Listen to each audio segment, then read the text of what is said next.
Si Doni ini ngelihat di belakangnya si Fajar ada seperti mata merah. Tiba-tiba, duk, dan itu dari kamarnya si Rian. Si Rian saat itu badannya udah kaku. Matanya itu melotot seperti ketakutan habis ngelihat sesuatu yang mengerikan kayak gitu. Dan ternyata si Rian udah meninggal cuy.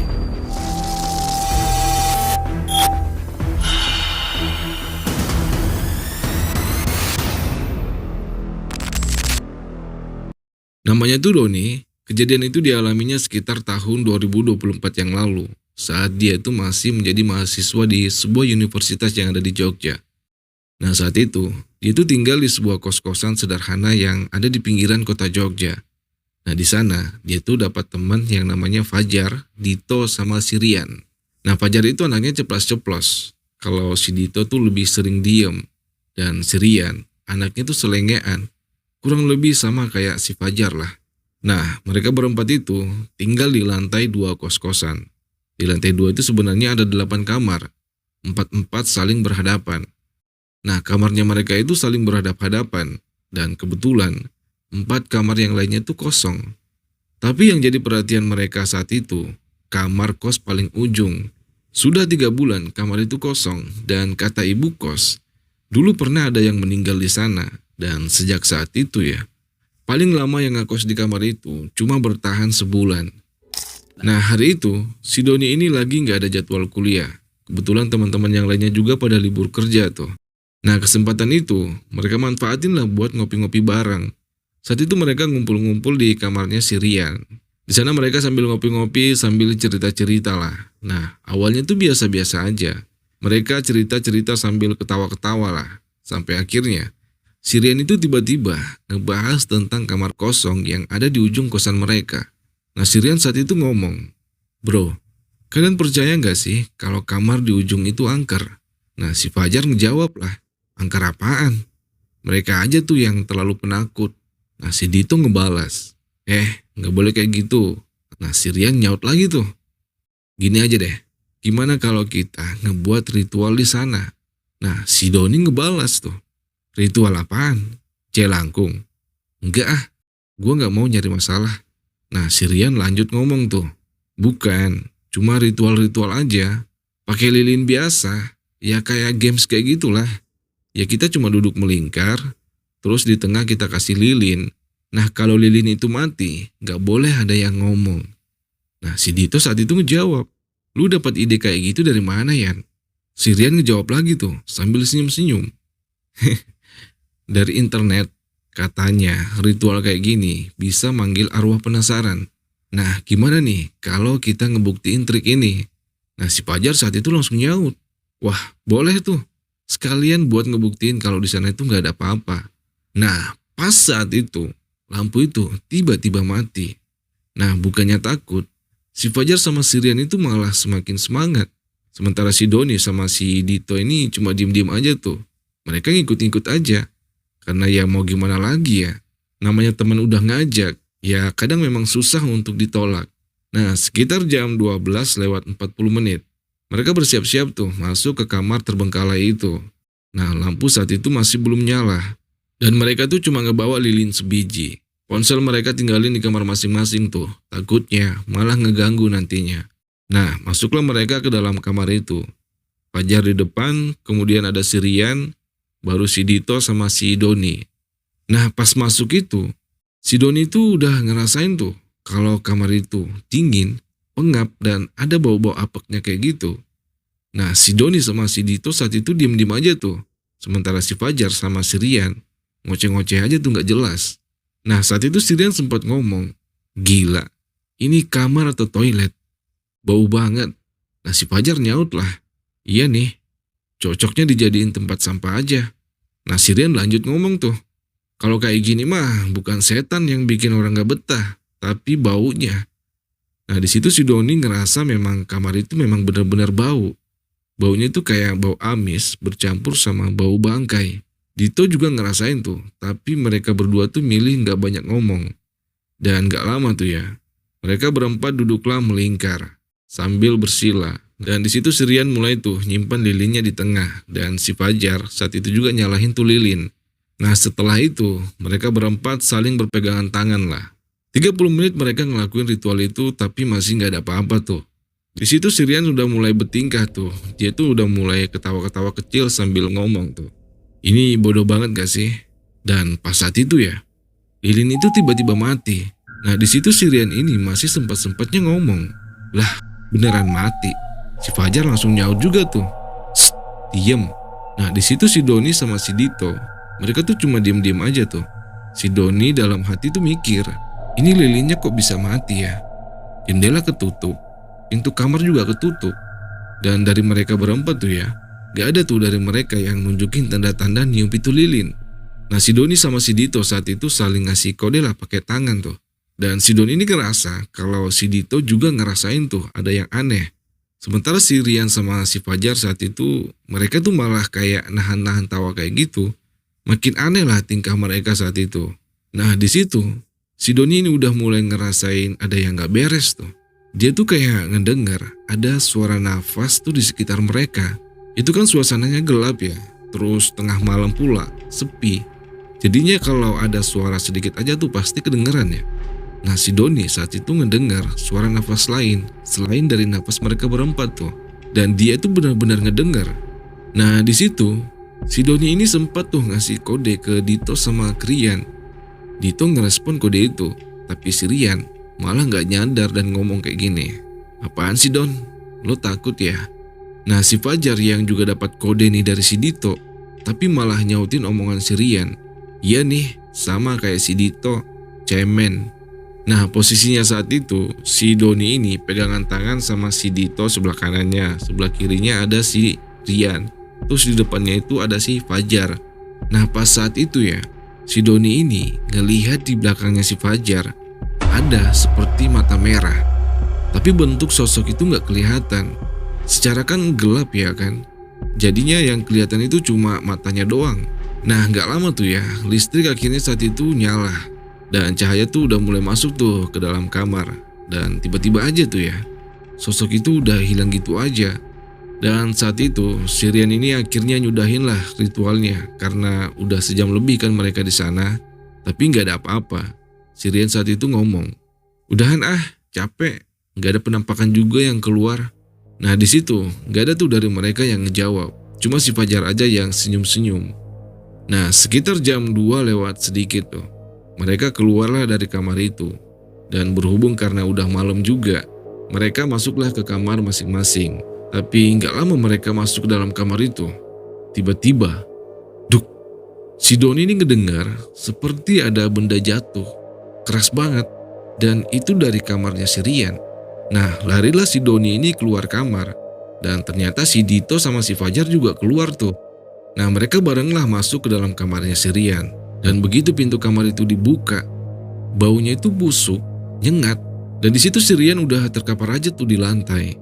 Dan pas si Doni sama yang lainnya tuh ngedeket, si Rian saat itu badannya udah kaku.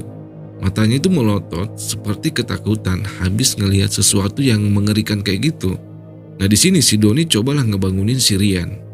Yan, lo kenapa Yan? Nah si Dito yang kerja sebagai perawat tuh di rumah sakit, dia paham lah sedikit-sedikit tuh tentang medis. Dan saat itu dia langsung ngedekat dan ngecek nadinya si Rian. Dan ternyata si Rian udah meninggal cuy. Nah si Fajar saat itu langsung dia lari ngelapor ke bapak kos. Dan bapak kos yang ngedengar kabar itu, dia langsung tuh menghubungi pihak kepolisian. Dan jasad Rian pun diamankan. Dan selang sehari kemudian tuh, dalam hasil otopsi, Rian tuh dinyatakan meninggal karena serangan jantung. Nah si Doni, Dito sama si Fajar yang ngedengar kalau si Rian ini meninggal karena serangan jantung, merasa ada yang janggal tuh. Karena sebelumnya itu ya, si Rian ini benar-benar sehat. Dan kejadian itu benar-benar singkat, hanya hitungan detik kayak gitu aja tuh. Nah di situ si Doni udah mulai ngaitin tuh kematian si Rian dengan ritual yang mereka lakukan malam itu. Dan tiba-tiba aja ya, raut wajah si Fajar ini berubah. Dia kelihatan panik dan ketakutan kayak gitu. Nah di situ si Doni nanya lah, lo kenapa Jar? Si Fajar langsung ngejawab, gak apa-apa Don, gue gak kenapa-napa. Nah habis ngomong kayak gitu, si Fajar ini tiba-tiba ninggalin mereka aja tuh, masuk ke dalam kamarnya. Dan gak lama masuk kamar itu, si Fajar ini teriak-teriak. Nah, ngedengar itu, masuklah si Doni sama si Dito ke kamarnya si Fajar. Nah, di situ si Fajar ini teriak-teriak sambil kayak ngelihat ke atas terus kayak gitu, terus kayak ngusir-ngusir sesuatu lah kayak gitu. Tapi saat itu si Doni sama si Dito sama sekali nggak ngelihat apa-apa tuh. Si Doni sama si Dito yang ngelihat Fajar kondisinya kayak gitu, mereka cobalah mendekat tuh sambil nenangin si Fajar. Jar, lo kenapa Jar? Nyebut Jar, nyebut, istighfar. Nah, di situ si Fajar udah mulai agak sedikit tenang tuh. Udah gitu si Dion sama si Dito baliklah ke kamar mereka masing-masing. Nah, pas sampai di kamarnya itu, si Doni ini sempat ngerasa bulu kuduknya tuh berdiri dan seperti ada yang lewat gitu di sampingnya. Nah, di situ si Doni udah mulai yakin tuh kalau yang terjadi sama mereka itu efek dari ritual malam sebelumnya. Dan malam itu si Doni tidurlah tuh. Dan saat tidur itu, si Doni tuh ngerasa seperti ada yang nindih badannya. Dia mau teriak tapi nggak bisa. Dia mau bergerak juga nggak bisa. Bahkan dia mau buka mata aja tuh rasanya kayak susah banget. Nah, di situ si Doni ini cobalah dia baca ayat kursi tuh sekuat-kuatnya. Dan beruntungnya si Doni saat itu masih bisa bangun. Dan dalam kondisi yang penuh dengan keringat dan ngos-ngosan tuh. Dan anehnya ya, bau yang ada di kamarnya si Doni saat itu ya, baunya itu busuk. Dan sama persis dengan bau saat pertama kali mereka masuk ke kamar kosong itu. Dan tiba-tiba tuh ya, listrik mati lagi. Dan di situ si Doni udah mulai panik aja tuh. Dia mikir kalau dia bakal jadi korban selanjutnya. Nah, dalam posisi kamar yang gelap kayak gitu, si Doni itu ngerasa badannya tuh seperti ada yang ngegerayangi kayak gitu. Dan rasa-rasanya ya, di depannya si Doni ini, pas di depan wajahnya ya, kayak ada sosok gelap yang sedang merhatiin dia tuh. Nah, pas si Doni ini ngerasa yang ngegerayangi itu udah mulai sampai ke lehernya tuh. Tiba-tiba azan subuh kedengeran.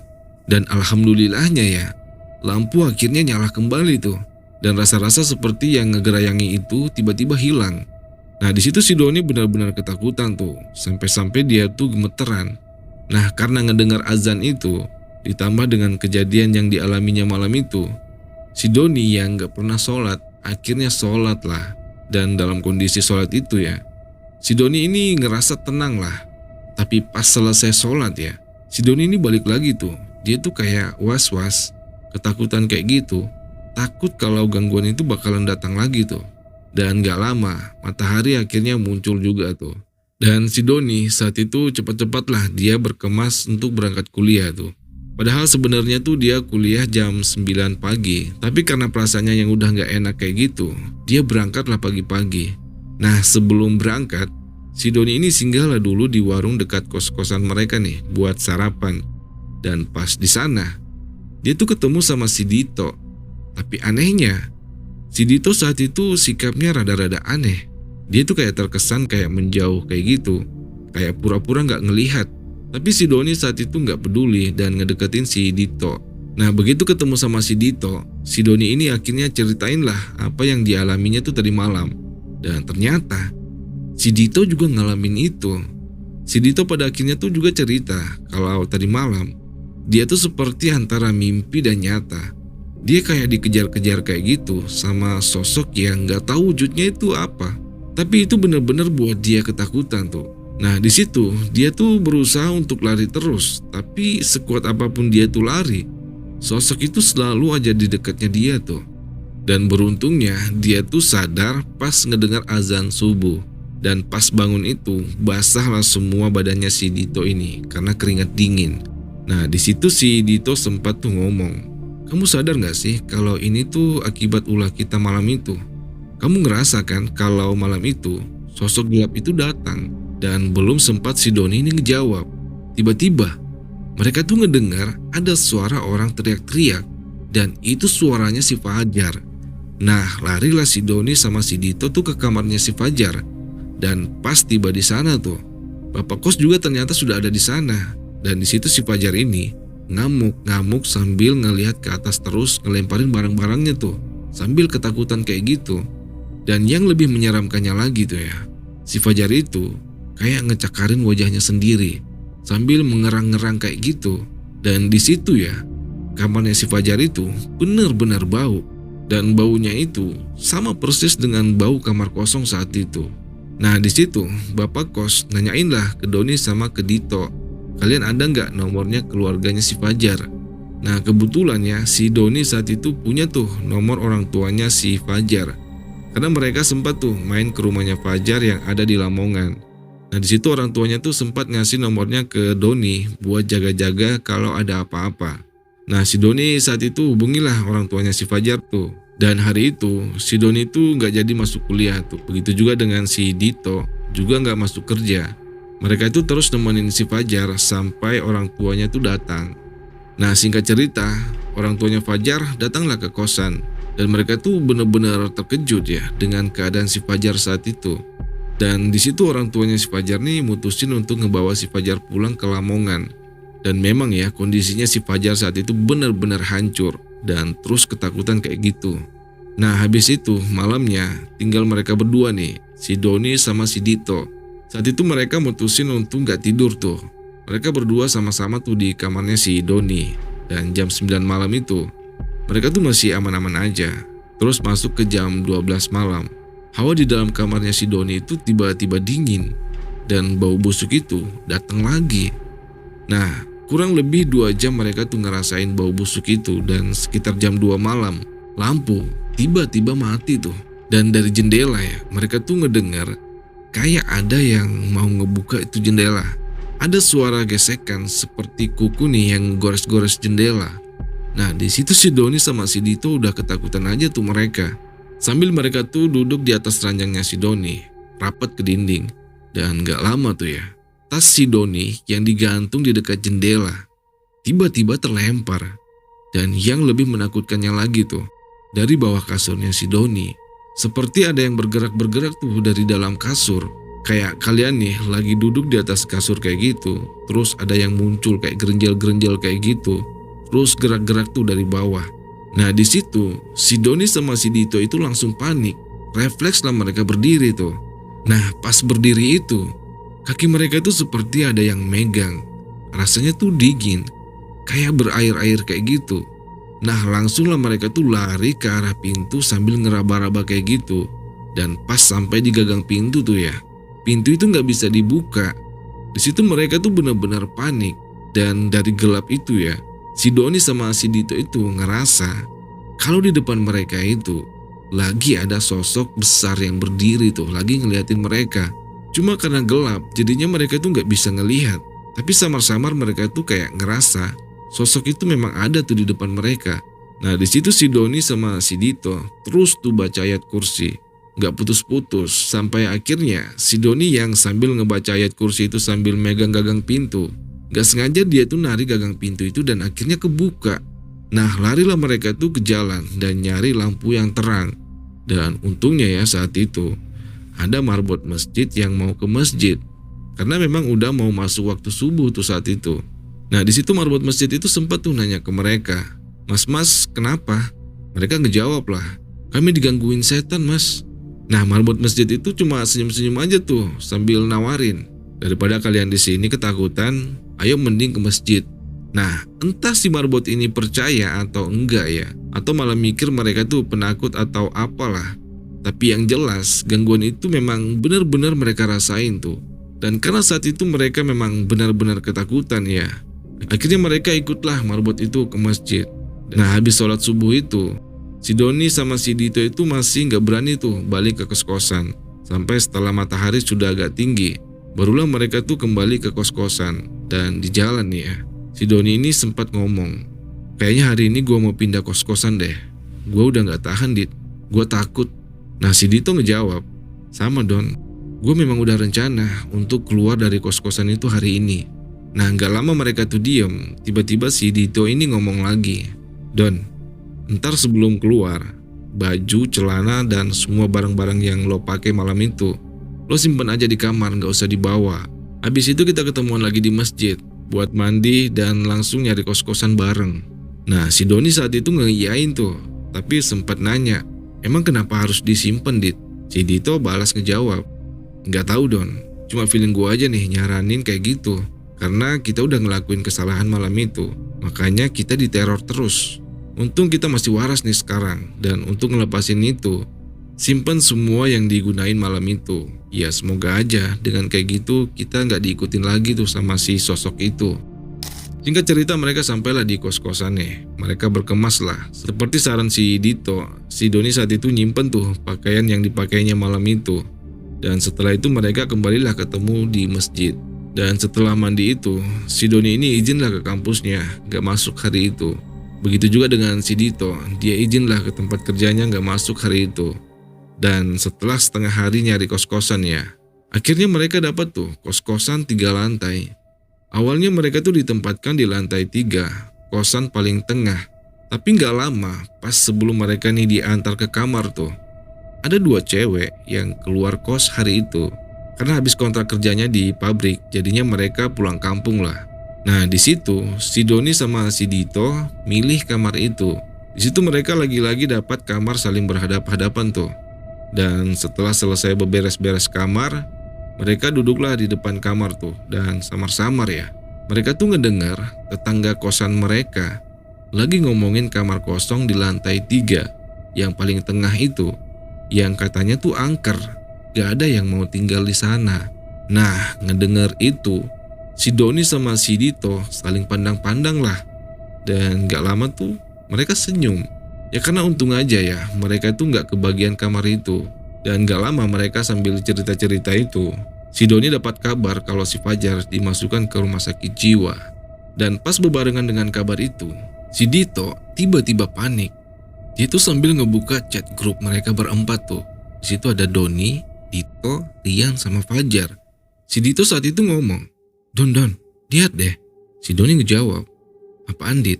Dan gak lama tuh ya, si Doni ini benar-benar kaget plus ketakutan. Karena di dalam grup chat mereka berempat tuh ya, di jam 03:03 ada pesan masuk dari Rian. Dia nulis kayak gini, mati. Harusnya gak ada yang ngomong saat lilin mati. Nah masalahnya, pesan itu dikirim 1 jam setelah mereka keluar dari ruangan itu. Dan saat itu, jam di mana Rian ini sudah dinyatakan meninggal dunia. Lalu, siapa yang ngirim pesan itu? Nah, sampai di sini dulu pengalaman horor kita malam ini. Semoga kalian terhibur ya. Dan kalau kalian suka, like, subscribe, dan jangan lupa nyalakan tombol notifikasinya, biar kalian tidak ketinggalan dengan pengalaman-pengalaman horor kami yang lainnya. Dan kalau kalian punya pengalaman horor yang mau kalian bagikan, kalian bisa kirimkan ke email official kami. Saya akhiri, Assalamualaikum warahmatullahi wabarakatuh.